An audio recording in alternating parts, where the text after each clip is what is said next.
So, hindi dapat may pressure yung kamay. Pero hindi naman yung sobrang bigat na pressure. May customer. Oo. So, pwedeng triangular and then nahawakan dito sa dulo. So, pag magbabalayage, mag-i-start tayo sa... Yan. Dapat ganyan lang yung pagkuha ng product. Parang nagsasawsaw ka lang. Hindi ka parang nagkukulay. I-scoop mo. Okay? So, start tayo. Saan yung tail comb ko? So, pag L'Oreal, kailangan pro gesture, hawak-hawak lagi ang tail comb. Yan. Sa ganyan. Okay, i-practice yun ng huwag bitawan yung tail comb nyo.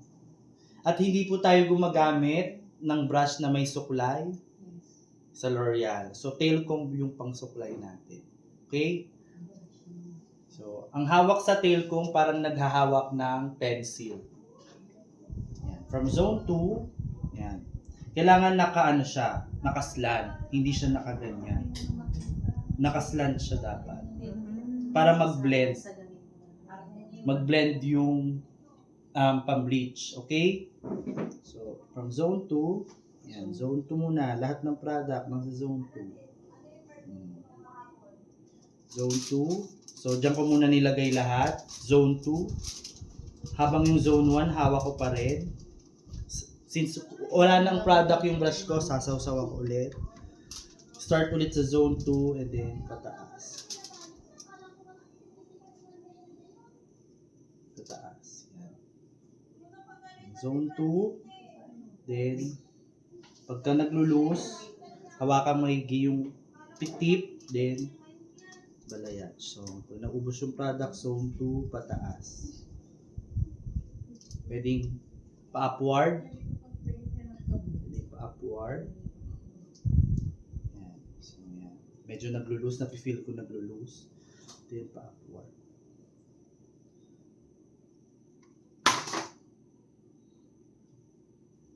Yan. Tsaka nyo i-blend yung zone 2 doon sa ibang parts ng hair, sa gitna. So, hindi ko sinasagad dito sa gitna kasi mawawala yung dimension. Hindi ko makukuha yung multi-point technique. 'Di ba? Kasi kung ito, diniretso ko lang ng ganyan, magiging straight yan. Magiging slice yan. So, sides muna, both side, pa letter V. And then, from zone 2, i-blend mo na. Then, tsaka ako pupunta ng zone 1. So, yan. And i-blend ko pa siya pagka may mga may mga product pa na. Wala na, yung camera na lang, yung cellphone na rin. Yan.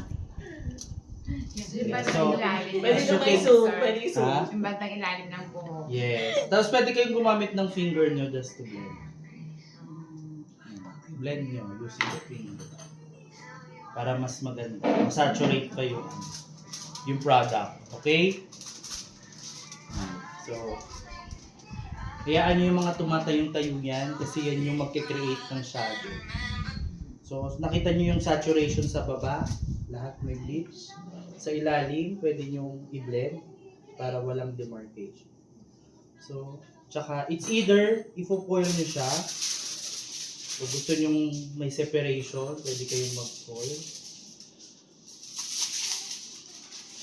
Mahawak kayo ng foil and foil nyo lang. Tapos, pa-triangle. Pwedeng pa-triangle to enclose. Pero kung sa bleach yan, kahit di na kayo mag-foil actually. Since cream to. Try nyo rin ng walang foil. Kasi yung texture naman ng madulas yung condition. Pwedeng ganyan. Para lang ma-secured yung may bleach, okay? So, same din sa kabila. Kung ano yung technique. So, next section. So, 1 inch yung section ko. Yung pagitan.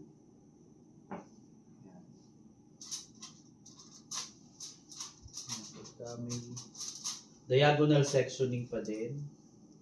So, yan. And then, same din ng technique. So, okay lang yan. na buuhin.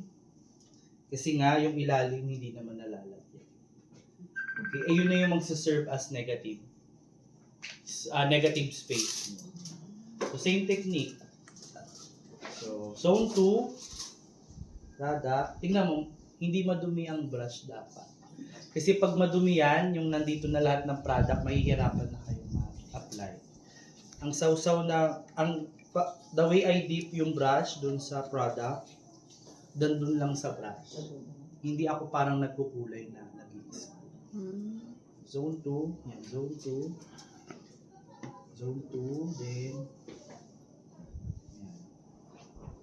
Ayan yung balayage, is to sweep in English. Kaya yung balayage sa French word, and sa English translation is to sweep. So, sinisweep natin yung brush. Is to paint. Yan. So, multi-point ulit. Umaakyat ako pag nandito na sa dulo. Yan.